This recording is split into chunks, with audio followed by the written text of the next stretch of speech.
বেঁচে যাওয়া ভাত থেকে কিভাবে একটা মজাদার রেসিপি বানিয়ে ফেলা যায় সেটাই আজকে আপনাদের সাথে শেয়ার করব। এতে করে আপনারা অনেক বেশি হেল্পফুল হবেন। তো চলেন ভিডিওটা শুরু করা যাক। হ্যালো এভরিওয়ান, আসসালামু আলাইকুম। আশা করি সবাই অনেক ভালো আছেন। তো এই তো প্রথমেই একটা হাঁড়িতে কিছুটা তেল গরম করে নিব।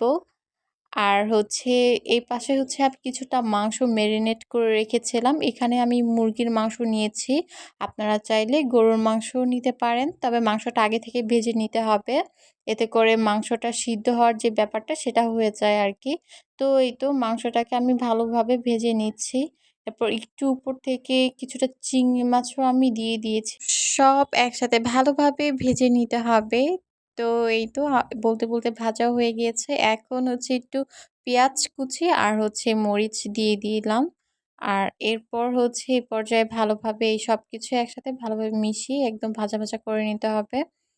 এরপর হচ্ছে এখানে একটু আদা রসুন বাটা আর হচ্ছে একটু জিরার বাটা এখানে দিয়ে দিয়েছি।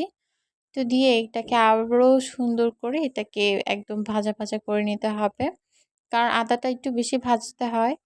আর এই তো এখন একটু হচ্ছে ধনিয়ার গুঁড়ো আর মরিচের গুঁড়ো আর একটু লবণ দিয়েছি। আমি এখানে কোনোরকম কোনো হলুদ ইউজ করিনি, কারণ এটাতে হলুদ না দিলে আই থিঙ্ক বেটার হয় আমার কাছে। তো এরপর আমি একটা ডিম দিয়ে দিলাম। আপনারা যদি মাংস না থাকে আপনাদের হাতের কাছে, সেক্ষেত্রে আপনারা শুধু ডিম দিয়ে এটা রান্না করতে পারবেন, কোনোই সমস্যা নেই। তো এখন সব মশলা একসাথে ভালোভাবে মিশিয়ে ফেলতে হবে।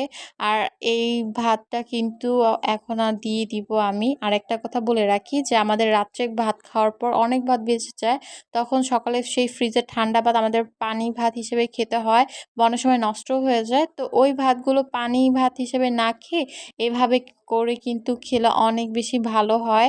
আর ভাতটা হচ্ছে নষ্টও হয় না। তো এরপর ধনিয়া পাতা আর হচ্ছে একটা ম্যাগি নুডলসের মশলা হচ্ছে আমি এখানে দিয়ে দিয়েছি। দেওয়ার পর হচ্ছে এটাকে ভালোভাবে মিশিয়ে নিলাম। আর একদম ঝটপট একটা নাস্তা হিসেবে এটা খেতে পারেন। আর এটা খেতে অনেক বেশি মজা, আমার তো অনেক বেশি পছন্দ।